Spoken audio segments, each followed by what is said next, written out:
Hello, I'm Roy Steinberg, the producing artistic director at Cape May Stage, and we're just so grateful that you could join us.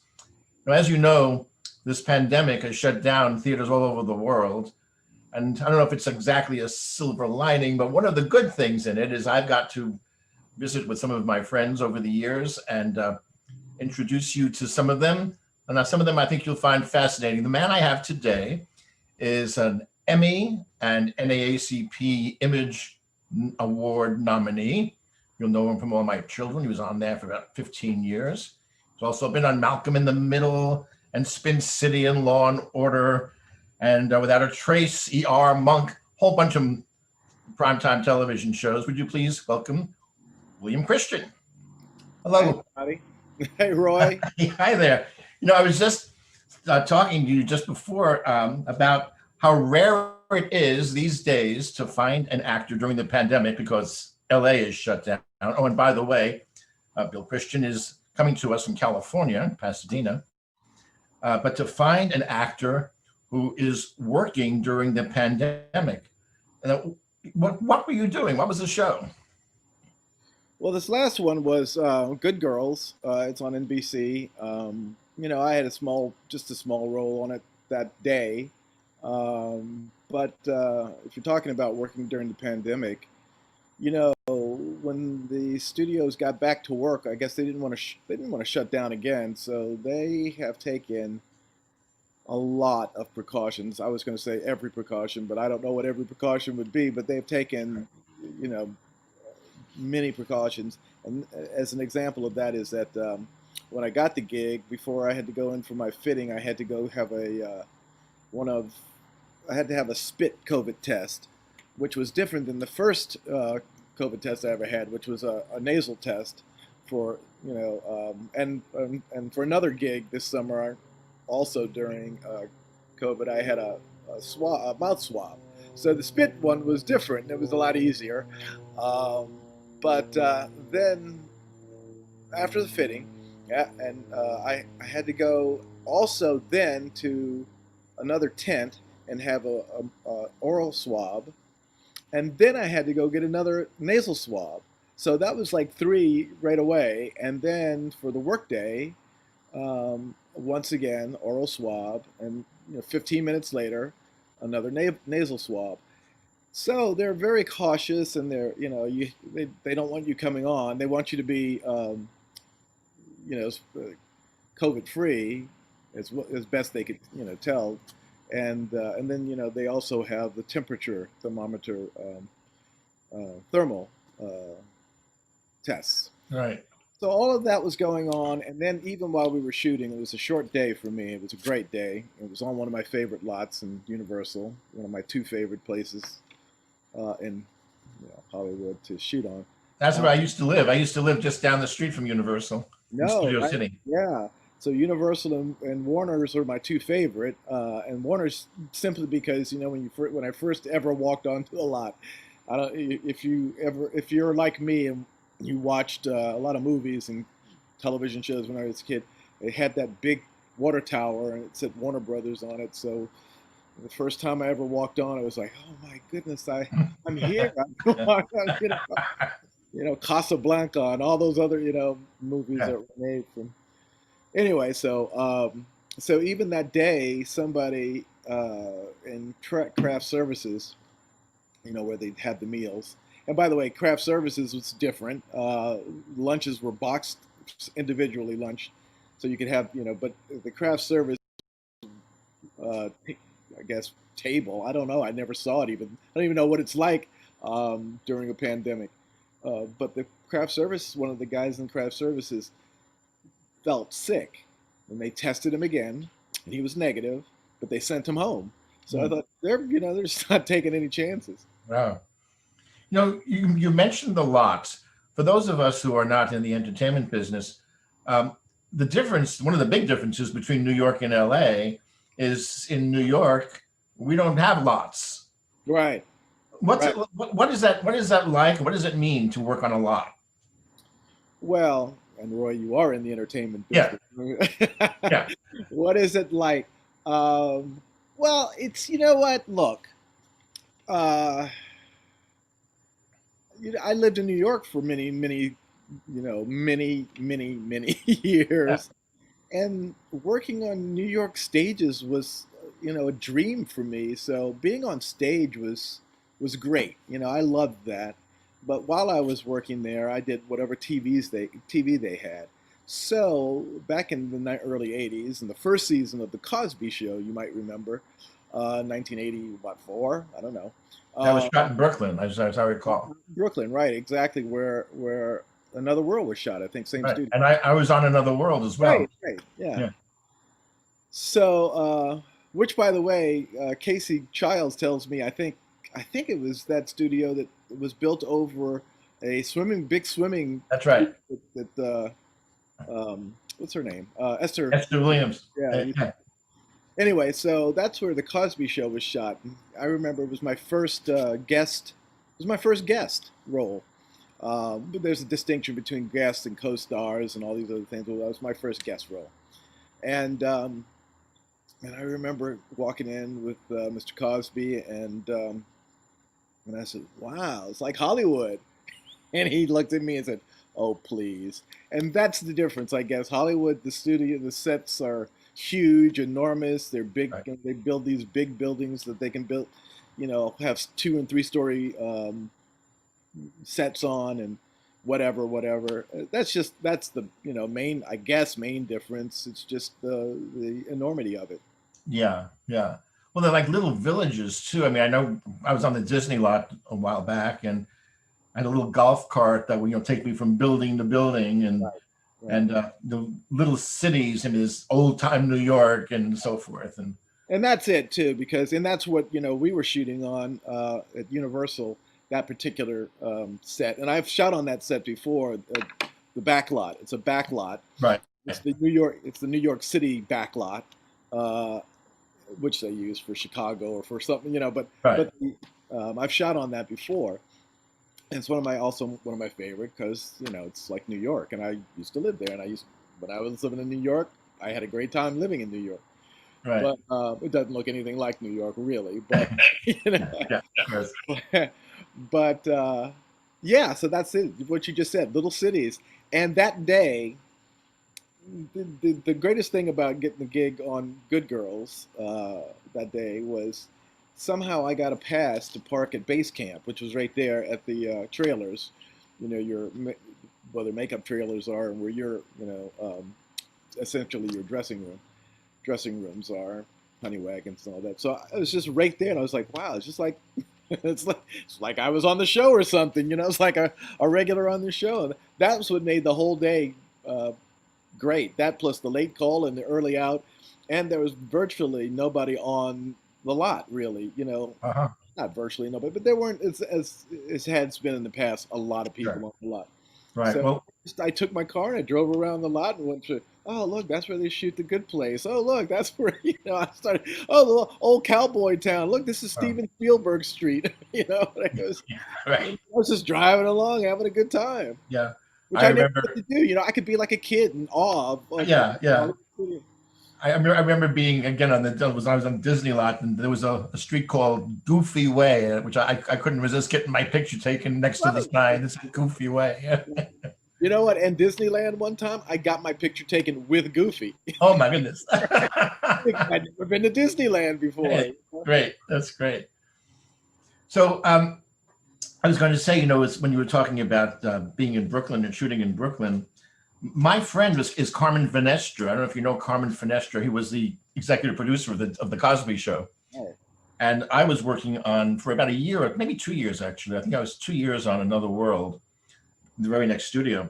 right. So we used to occasionally go out, for lunch. But Brooklyn had like no restaurants except these like really kosher, crazy restaurants. Right. Yeah. So that was there was really nothing in the building to no place to eat in the buildings. You had to go outside to these really unusual kind of places. And I And remembered. I'm Go ahead. sorry. Go ahead, Roy. No, I was just going to say it was a very different world for performers because, as you say, so many performers in the East Coast are theater people, like you are originally. I was trying to remember. Did you study with Michael Howard? I did study with the late Michael Howard. I loved Michael. Me Yeah. too. I Right. think, and I was trying to remember where we first met, and I think it might have been in Michael Howard's acting class, but I can't remember. I can't remember either, to tell you the truth. I know, you.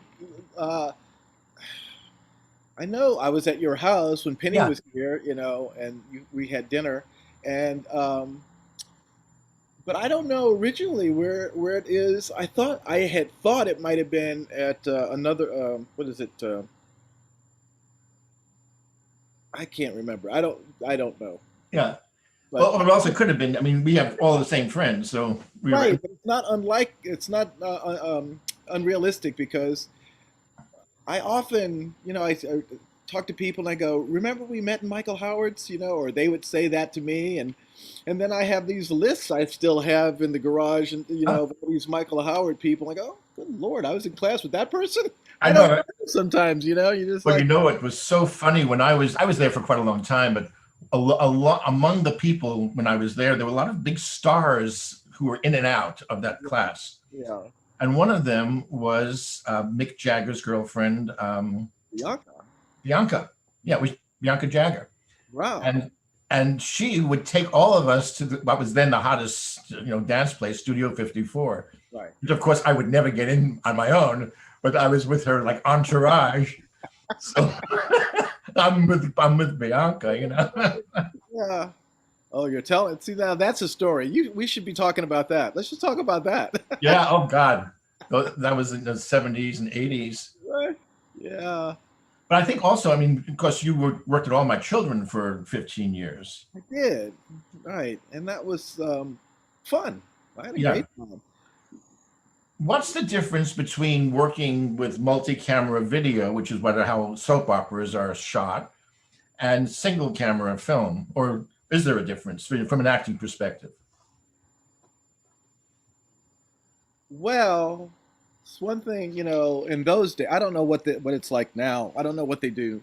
I mean, that's not true. I mean, not that long ago, worked on Days of Our Lives. Oh, So, you did. Oh, great. yeah, Albert, threw me a bone and gave me a nice gig. I got to play the bad guy, and I got to carry a gun and Whoa.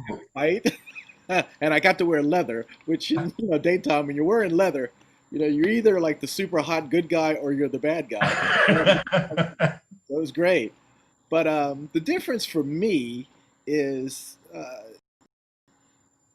I just in January, somewhere right before COVID, right before the shutdown, I was working on a show called How to Get Away with Murder, and I had one scene in it, and not very much to do, but it was part of a big scene with Viola Davis and people, a lot of people, and it was a sort of a tribunal kind of a setting. We were all sitting around a table and trying to determine whether this woman, Viola's character, was a murderer of some sort or conspirator of some sort. Um, and there were 3 or 4 scenes, and I have to tell you, it was great because we were sitting down, Right. but it was all day long. You know, the Uh, scene, we got in early and we got out not very late, but late. You know, it was in the late. It was in the evening. It was in the evening. We got in the morning and we were done in the evening. You know, and it was getting dark. So the difference to that is that you have to shoot that way, and there were it's when you it's not really single camera because there were actually two or three cameras, but they have to shoot them in a way that they're not getting in each other's way. right. So you do a close up, you do the or you do the wide Like that. shot, you do the Right. close up of each people that are speaking. Then in this particular, they had an overhead that dollied across the table, for a candy shot, for a sweet shot of some sort, and then so there were like all kinds of different setups, and for each different for those each scene. So it took forever. Now in daytime, we don't. There's no time for that. There's no money for that. There's no time for that. Right. So they do the three cameras, and you figure out how to. It's like being on stage, Right. and your camera's the audience, and you play to that camera, and the directors, scoot you around some other way, and sometimes the camera can move a little bit, but they can't. It's like crossing the streams in Ghostbusters. You can't really cross each other. It's Yeah. kind of presentational in a sense. And in this way, with a single camera, quote unquote single camera, you move any way you want to because they're setting the camera up to shoot that scene and wherever they're going to shoot it. Right. And so it's quicker on daytime. And Michael Knight, who played Tad on All My Children, once told me early on when I was there and I was angsting about some scene that didn't go the way I wanted it to go. He says, "Bill, just stop. It's like we don't have commercials. Not commercials. We don't have reruns, so don't worry about it. Nobody's going to see this ever again. That's so funny. They'll tape it or whatever, but it's like it's done. It's a done deal, and that's funny. kind of the difference." One of the great ironies from my own life was that, as we were talking about Another World, the whole time I did it, almost every single time I did it, I thought I was terrible. And I said, please let me do it again. I can be better. Right. And they said, no, it was great. And I said, no, really, honestly, I could just give me another shot. And they would say, no. And I realized the irony was that I became that guy, the director and the producer, saying, no, it was great. Right. And what it meant was that you were in focus and you said the lines. Hey, you know what, Albert? Speaking of Albert for LR, which I used to know him as a different name early on in my career because we were actors together. That's how we met. But Albert said to me one time, and it's the old adage. He said when we were doing this play together with Edward Albee, that was directed by Edward Albee, and I was angsting again. And he says, "Bill, look, just say the lines, don't bump into the furniture, and you'll be all right." But you hear that and you go, as an actor, "Oh, come on." But then as time goes on, you go, "That's pretty much it," because they don't know what you're, no audience does. There's half of them like you, half of them don't like you, and there's or not a half, but some very, very. You just want to get more people on your side than don't. That's right. Well, it's you guys. I'm sure Albert's one of my closest friends, and we're actually business partners as well. We've done projects together. Yeah.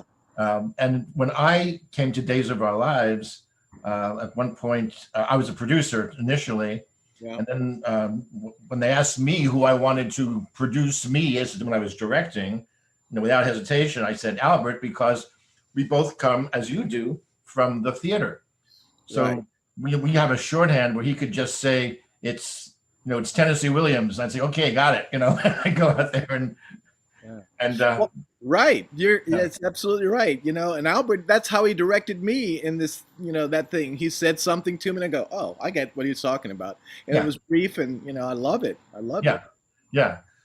It's an interesting change because so many people in film and television come from the technical side of things. Right. And so, in fact, I remember when I first started directing on Guiding Light, that's where I first started. And I came from the theater, and they actually gave me a hard time to begin with. I mean, the guy who was the TD was a sweetheart, but he said to me at one point, you know how many feet a boom can go into the set? And I said, no. And he said, find out. I said, okay.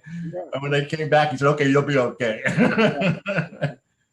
So it is an interesting change going from a theater to film and then back to Well, television. well, you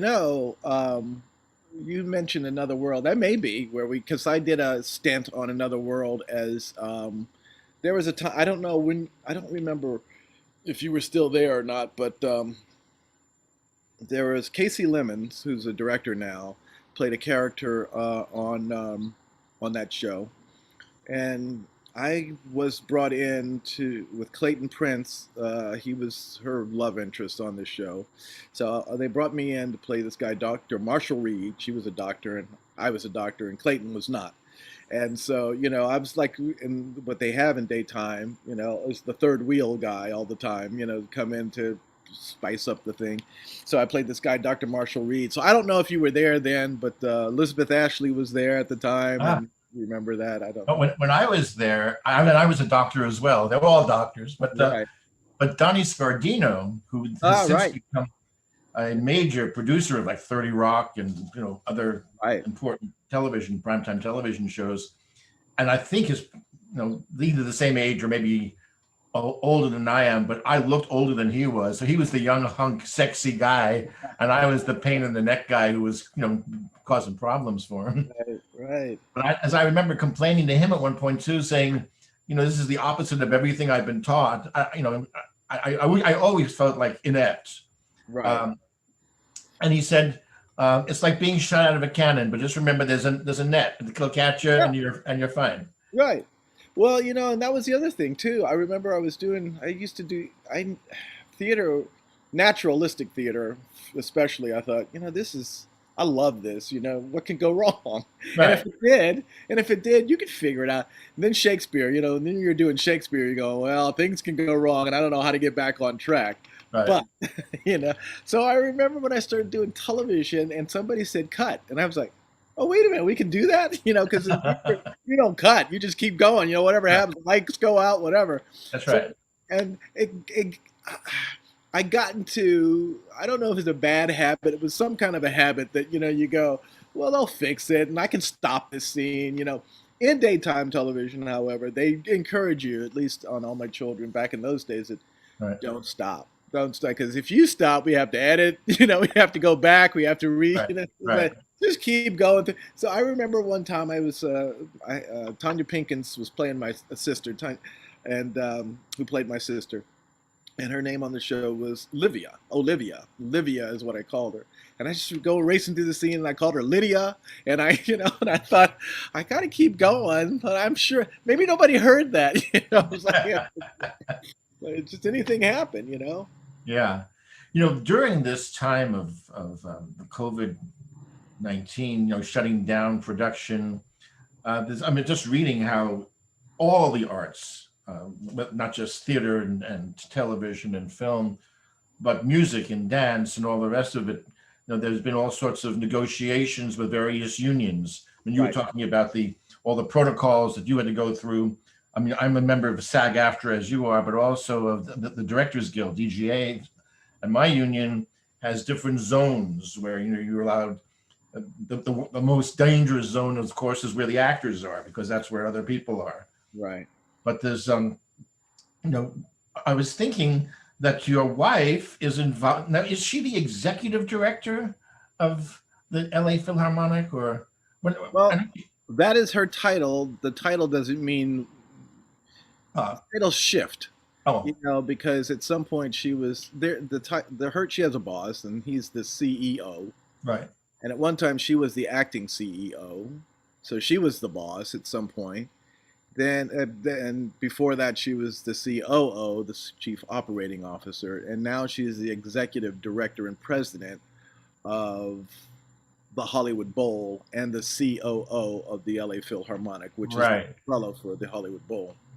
And So yes, she is the executive director, but she also has a boss, and her boss has a board, which has a yeah. No, there's always somebody. I mean, above you, and same with me. I mean, I'm the artistic director of my theater, but I have a board and who I love. But I mean, I got somebody above me.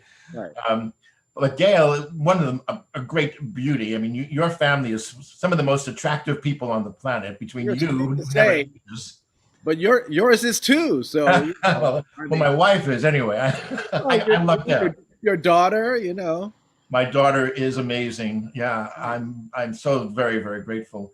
But I was going to say, but that was, the question I was going to ask is, since your wife is management, so to speak. Right. She's a skirt. She's a suit. She's a skirt. Yeah, yeah.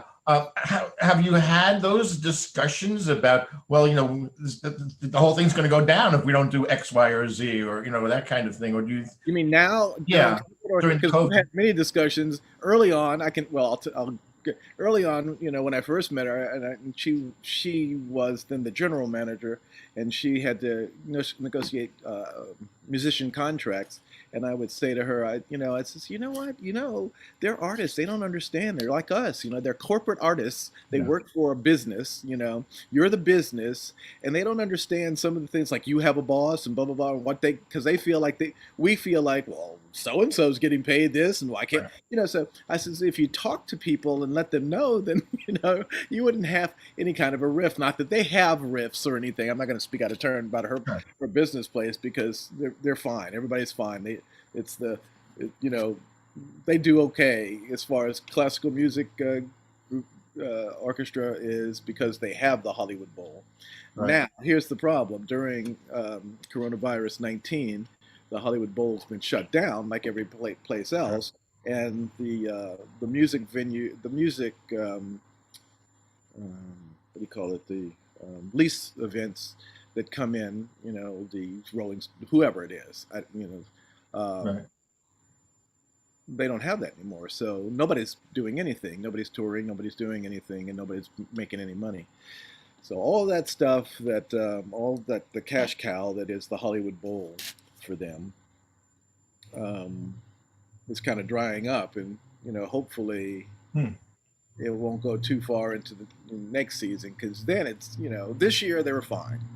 Hmm. They had an endowment that's was fine, and next Right. year it may be difficult. So yes, they have. She's been working. My wife, Gail, she's been working triply hard. I'm sure. Order, everybody, because they're on Zoom all the time. They're on phones all Sure. the time. They're not, it's not like in an office or something. You can't just, but they're always glued to this thing, and not make. I'm bringing her breakfast, or Huh. something. Yeah. Yeah. She doesn't take lunch breaks, so I it's hard. think all of the whole artistic community, I mean, globally, is in somewhat the same boat. I mean, I think, and I know it's true for my staff as well. They're working 3 times as hard as they normally do, even though we don't have a play on stage right now. Right, And with right. all these online things, we're doing what we're doing right now. We also have been doing readings and lectures from designers and so forth. And I mean, that is the happy part of it is that I think people are finding out in some cases that they don't have to go to the office. They can do some things on Zoom. I mean, sometimes people get Zoom fatigued. Right. Um, But that's true. You don't have to go. This is what I love. I personally, me, yeah, we audition on home at home now, right, and they had started doing that anyway. But now it's pretty exclusively at home. You don't go often have a. I haven't experienced a live audition since this has started.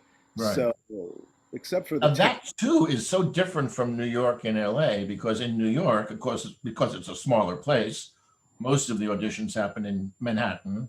occasionally in maybe another borough like Brooklyn, but mostly Manhattan.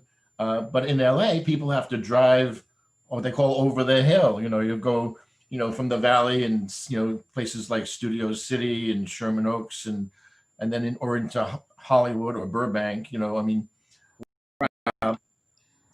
you've been, and I know you lived in New York for years and years and years, but you've been out in California for many years as well. It'll be 21 years in this. 21 years, my goodness. At the, no, it's 21 years now, because Wow. January 1st, I think is. Yeah. And do you prefer one or the other? It's funny you should ask me that. This morning I was thinking exactly that very thing. And people used to ask me that. I go, well, I loved New York when I was there. I'm not from New York. Right. I'm from DC, and I love going to visit DC. I didn't love being there necessarily when I was growing up. Right. I always felt like there was someplace else I should be or could be. But I love going back there, and I love California. I love I'm the kind of paraphrase a line from the book Anna Karenina. When they asked one of the characters, "How here in the country?" And the paraphrase is, I love any place where I am." And that's pretty much me. But this morning I was thinking, because that would be my normal answer. I was thinking, Right. I don't think I'm suited more for the West Coast. I just think I'm suited for the openness of the West Coast. Yeah. um, Not so much the coast, but just the West. Uh-huh. Just the wide openness of the West. Now, my politics may be a little more in line with places I've lived on the East Coast or been, because they're more, because I've only ever lived in cities, and this city is, it's a city as well, so the politics are kind of in line here. But there's a wider view of a differing view, that's because Yeah. it's a bigger, wider city, Sure. than mine. And that's about the only thing. But everything else, it's like I can, what they say. You can go to the mountains and you can go to the beach within, an hour in the same day. Right. Yes. I felt the same way when I lived there. I mean, I love New York. I was born in New York, so No, I didn't know it's that. home. Yeah. Yeah. But I love California. I mean, I love having space and I mean, it's a very comfortable life, or it can be. Right. Although Let's. I don't know if you found this, but I found LA more stratified in the sense that in New York, you have actors who were doing Broadway at night and then doing commercials and daytime, in the day, and and it was okay. But in LA, there was a stratification in that, at least from directors and producers, which is really what I was. Um, you were a daytime guy. Occasionally, you could break out of it, but most of the time, if you were daytime, you didn't do prime time, and if you did prime time, you didn't do features, and I don't think it's as stratified in that way here, because obviously people come from daytime and become very big stars. yes, certainly some have, yeah. And then vice versa, go and do in the daytime. But I think you're absolutely right, at least in my experience, about um, I would often say to people, when we were in New York, you could work in the basement of the theater at the West Bank Cafe, or you could be at on Broadway. Right. But whatever you would do, or you could do a industrial show for a pharmaceutical. But whatever you were doing, you are an actor. You're working toward it. You don't have to be working every day. We all knew that, sometimes you work, sometimes you don't work. You know. But everybody was an actor, and it didn't matter how big or small the job was. The community was so small, or so, um, I guess, what's the word I'm looking for? Sympathetic. I don't know. We all understood. You could, you're Yeah. doing a show. You're working. You're doing a Right. whatever. But out here, I remember, I just everybody. When I was, I remember working on one of these in that same lot, Universal, in one of the lots over there, on a show, and I was listening to some of the regulars, and they were talking about, oh yeah, I did this little job over on, and I did the, and I thought, wow, they're more. I got a sense, and that wasn't the only time, that people are more jaded, or the job's not big enough. If you're not doing this, you're not doing the job. If you're not Right. acting as a regular on a primetime show or in a movie or something, you're not. What are you doing? Yeah. And in New York, you can be a waiter at 1 minute, and then you're doing Yeah. something else. Yeah. So It- you're right. So in that sense, that's what I got out of it. I don't know. And people and people, you know, I just remember, in New York, people go, "Well, I'm working on I'm Spin City. I'm just working on Spin." That's a great thing. Everybody's, "Oh, God, yeah, that's great, man." yeah. I finally got my Law and Order gig. Oh yeah, that's great. You're sitting there going, "When are they going to have me on Law and Order?" Everybody else on the planet's been on Law and Order. What am I? And people are happy for you. And out here is like, and I don't know. It's because people have to drive all over the place to get to stuff, but. Well, I think in part, it's also that New York has many different industries. I mean, besides the entertainment industry, there's publishing and finance and fashion and so on. But Los Angeles is pretty much the entertainment industry, I found. And even if you did other things, like I always laughed when if I had to get a repairman to come to my house, to fix the refrigerator, he said, I hear you're a producer. I have my resume with me, and Yeah, I'm a member of SAG. yeah, you're And, absolutely right. yeah. So if you ever need a refrigerator guy, I'm your guy. Right, right. Now I have to say, living out here in Pasadena, there's more and more you find the refrigerator guy is the refrigerator guy. But Ah, when I was living in Hollywood or living when I was lived over on Venice Beach for a half a minute, I that very same thing. You're right. Everybody was like, it was a side gig. This was a side gig. Some right, EMT, I met an EMT. The guy. Like, he says, "Yeah, but I'm also, a writer or whatever he was right, doing." I said, "Oh, this is his side gig, the EMT." right. It's true. No, you brought back so many memories when you were speaking of the Hollywood Bowl earlier. I had season tickets to the Hollywood Bowl, and I was lucky enough to get one of those that had a table, so you could actually have your little, you Sure. could eat. Um, but I remember buying the tickets before I knew what the acts were. Yeah. So, so sometimes you would go to something that you thought, this is not something I would ordinarily go to, Mm. and be sometimes pleasantly surprised or learn things, and sometimes you think, why am I at this particular? So what did you do? Were you buying a series like Yeah. the I don't know, classical music series or the reggae series or the world music series or something like that, and you don't know What who's going to?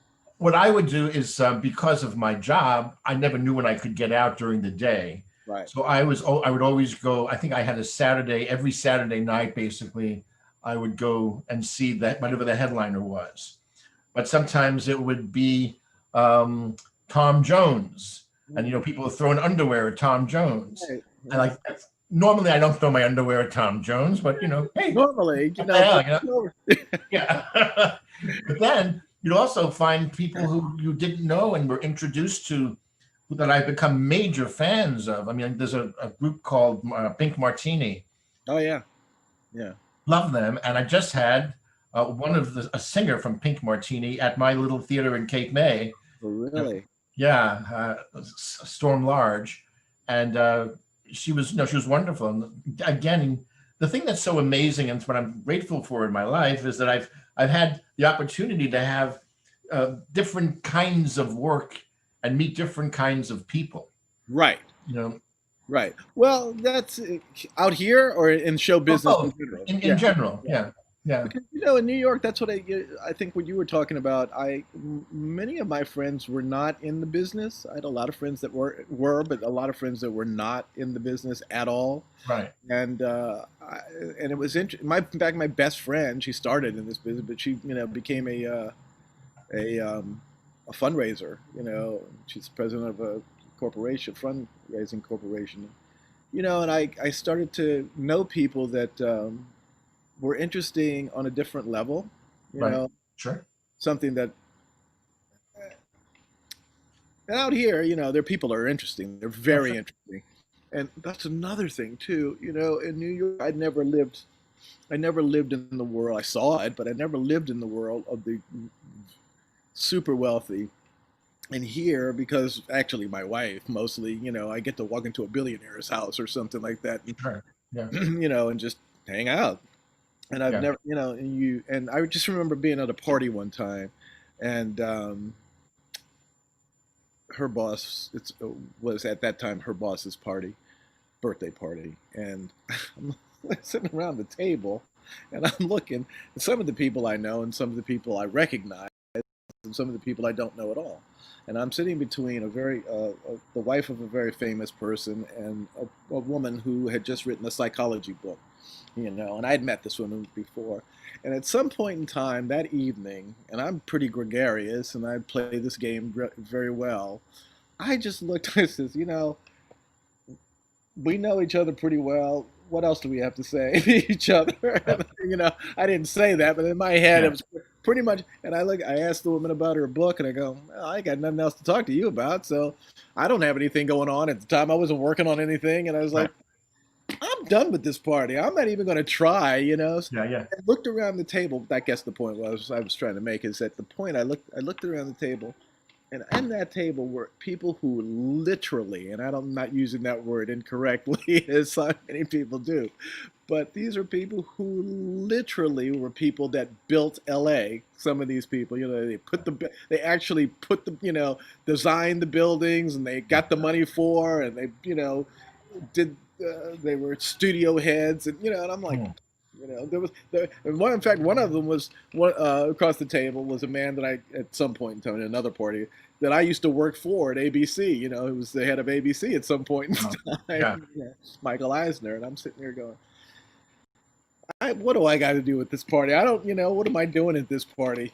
yeah, yeah. No, Why I even said that? What? Oh, I don't know why I said that. I don't know. It was a cross section. I know what you mean, though. I mean, my earliest experiences when I first got to LA is I was invited to a party with all stars at the party, and some of them were people um, who also were like the beginning of LA, like the woman who designed the Santa Monica blue bus was there, that Uh, kind of stuff, you know, and and the man's wife, whose party I was at, was a publicity person. And the thing that blew me away is at one point she introduced every single person at this party, and there were like maybe 50 people, right. without any cue cards or anything, including me, who I she didn't really know me, Right. but just said, you know, somebody, you know, from the East Coast who just came in, you know, to produce Days of Our Lives, and you know, gave my whole little resume. I think, oh my God, you know, how do you do that? Right. And on all, I mean, all Brock Peters was there, for example. You know, if you remember, Yeah. yeah, all of these extraordinary people. Tyne Daly was there, and I just remember everybody I met was like very accomplished person, Right. and it wasn't like, oh, is you're another a creature. I hear a creature. That's my dog. And sorry, I don't Ah, it's good. It's all good. let my dog out. And now I think somebody's dropping a package off, and so the dog. Well, he's protecting you, doing his job. No, Yeah. she's such a wimp. I'll bark, but I'm not getting up, and I'm. But you know, this is not to say that New York doesn't have those people, because Oh you know, no, certainly not. Yeah. the beauty of New York is that, you know, I just remember just on any given day I'd bump into. I actually literally bumped into Calvin Klein one day, Wow.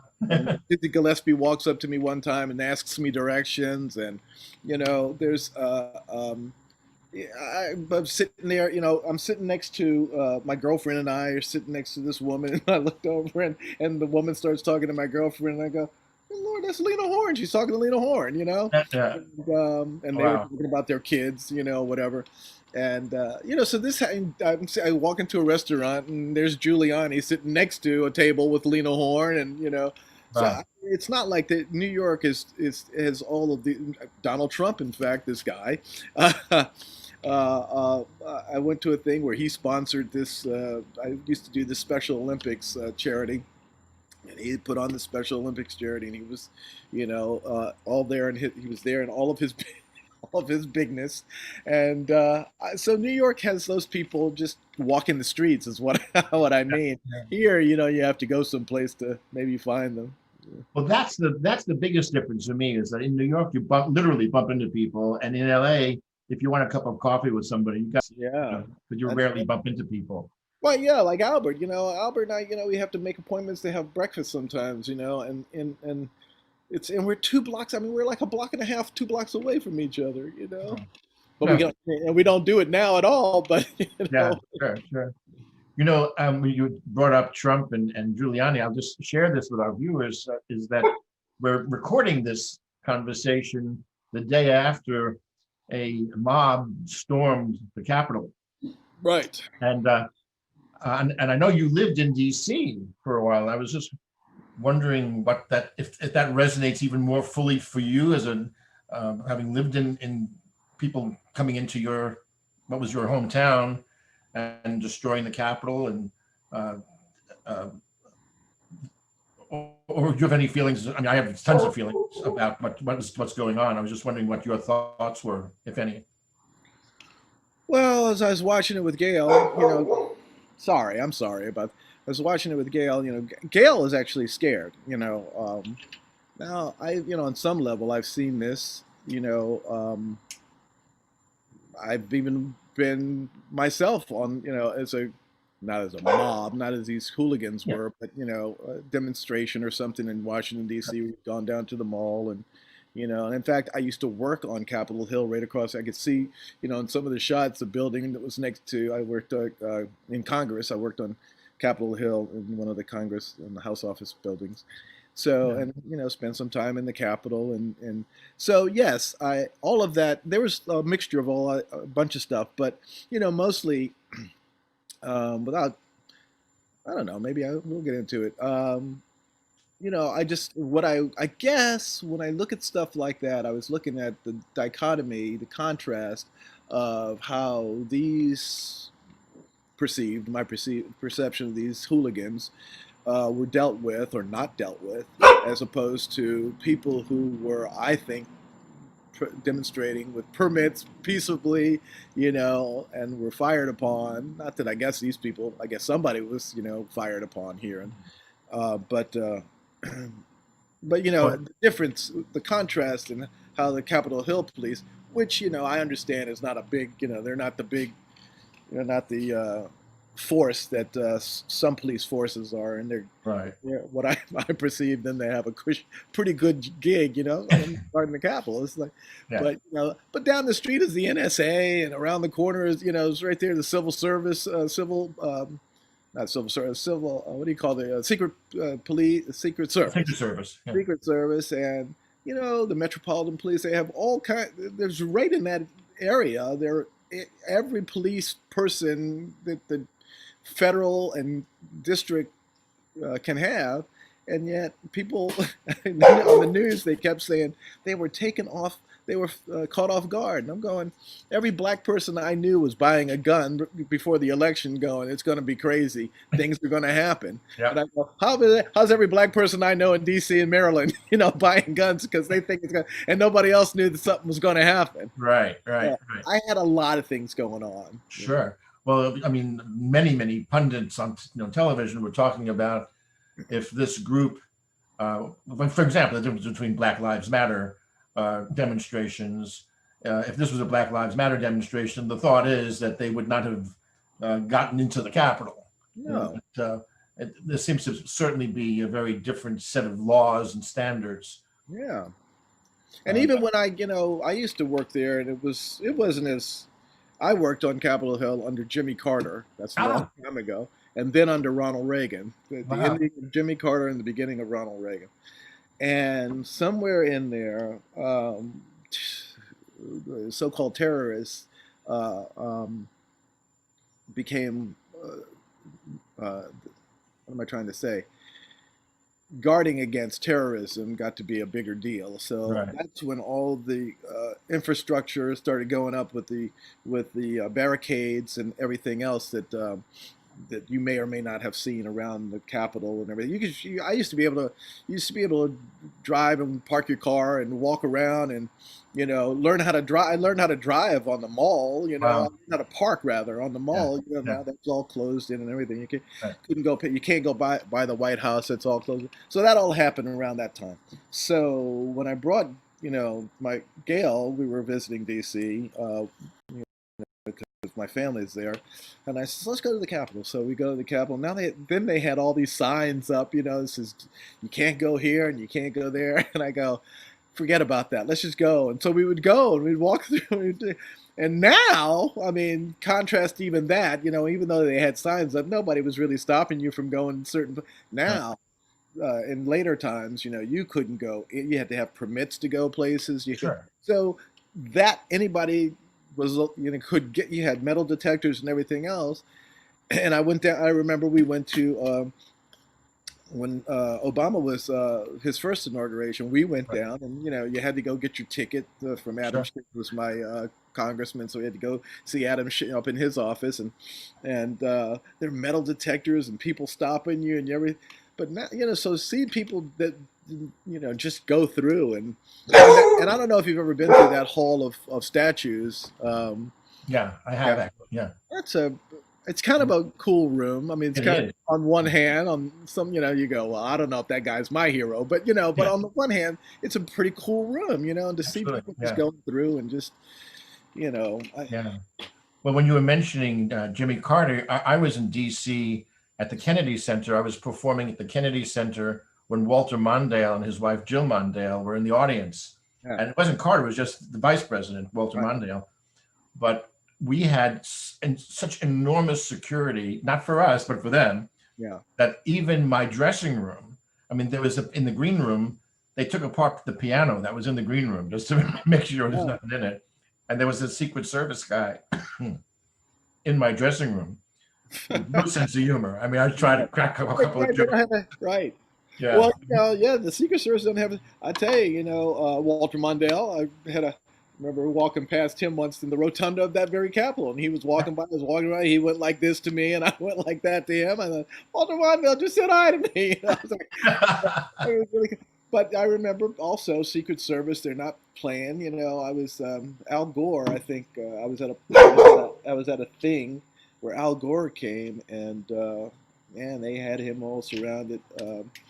By by Secret Service, and I remember he was speaking at NYU. Mm. Here, a friend of mine, my best friend, that one person is my best. She was getting her master's, and so I was going to her graduation, but I was just going to be standing out in the I didn't have it. So I'm coming from a Broadway show league softball game or something like that. I had Ah. the softball gear. I got my bats and everything. And so I'm there, and the Secret Service stopped me. you know, Ah. they says, "Can we look in your bag?" And I'm like, that has never been said before to me a million times. But in this case, I thought, because they're Secret Service, they got this stuff. I go ahead, because I got this long, who knows what's. Sure. So I just have. So they're usually on top of things. I don't know what's going on. I All don't right. know what's going on there in D.C. Yesterday. Yeah, certainly very different. Well, Bill, this has been the most wonderful chance for me to visit with you for a while. I'm so thankful that you gave us some of your time. I just have to say this one thing before you leave, and maybe I've said this to you. You offered me a job at Cape May. Uh, I think your first year when you were at the Uh, artistic year, and I did it. I wanted to do it, and I said yes, and then I couldn't do it because of family things, and then somebody else did it. Greg Daniels did it, and it was a gig that I always wanted to do. The character. Master Harold, Always wanted to do the character. I have to ask, when was that? How long ago was that? When did you? 12 years ago. 12 years ago. I have not let that go. Ah, It has haunted me for 12 years oh that I my. didn't take that job, and I couldn't do it. But I haven't been the same actor since. I really haven't. It's been. I don't know why I'm telling you this. I'm saying out loud, I guess, that Robert Duvall used to say, just take the job, no matter what, take the job. But I guess that's one of those gigs I wished I could have done because Well, it's interesting because Greg Daniels has become again one of my close friends.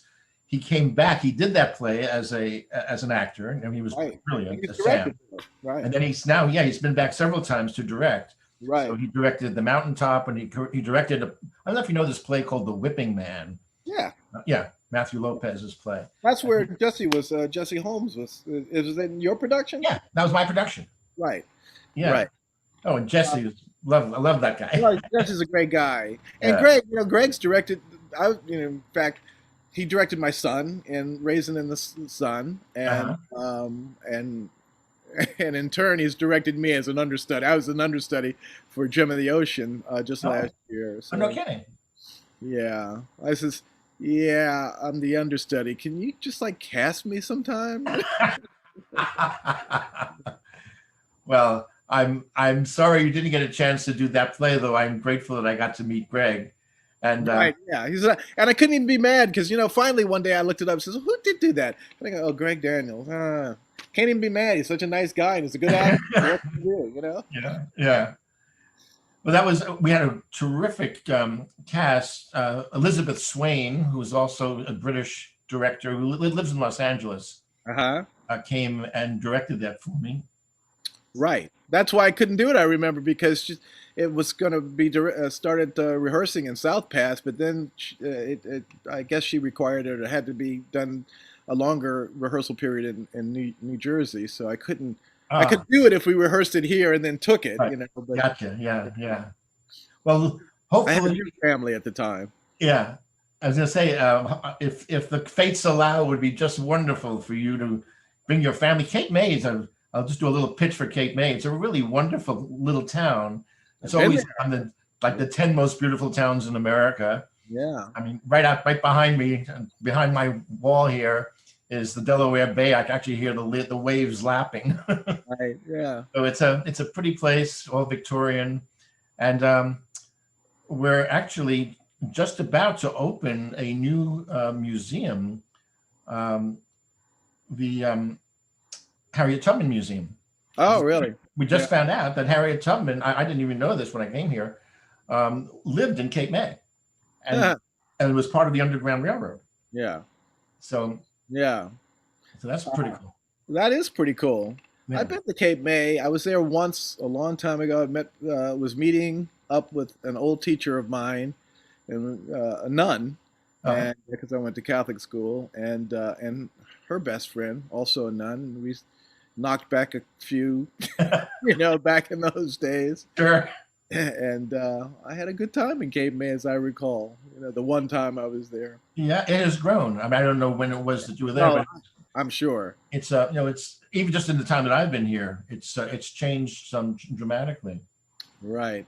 Well, no, I know you're doing great. Another friend of mine, Ellen Dolan's worked there Yeah. with you, and everybody sings the praises of Oh, thank you. your theater and what you're doing there. So, it would be great if I could, ever, if the Yeah. powers that be ever make that happen again. Well, I'll tell you, I'll just put this out there. If you have a project that you're interested in, just let me know. For the future. That's if there's something say I've always wanted to do this, and Yeah. we'll put it and Well, see I've if that's always wanted possible. to do Jim of the Ocean for real. Yeah, yeah. Well, we haven't done any August Wilson. Most of the casts are larger than we can Right. accommodate Yeah. because we have such it's a small space, Right. but not impossible. Certainly not impossible. If I've seen the Children's Crusade done on a small stage once. Yeah. Oh, sure. I directed in New York. I directed Othello in one of those 42nd Street, those on Yeah. Theater Row, Yeah. at the Intar Theater back then. It was called the Yeah. I Intar. remember. Yeah. Yeah, and a whole full cast production of Othello. So Yeah. Just getting people running back and forth in and out of the bathroom. that's right, exactly right. All right, my friend. Well, you take care of yourself. Stay healthy. Give my very best to Gail. I will. Thank you. Thanks a lot. It's great seeing you and great Great talking to you with you. too. Thank you. All righty. Bye bye now. Bye bye.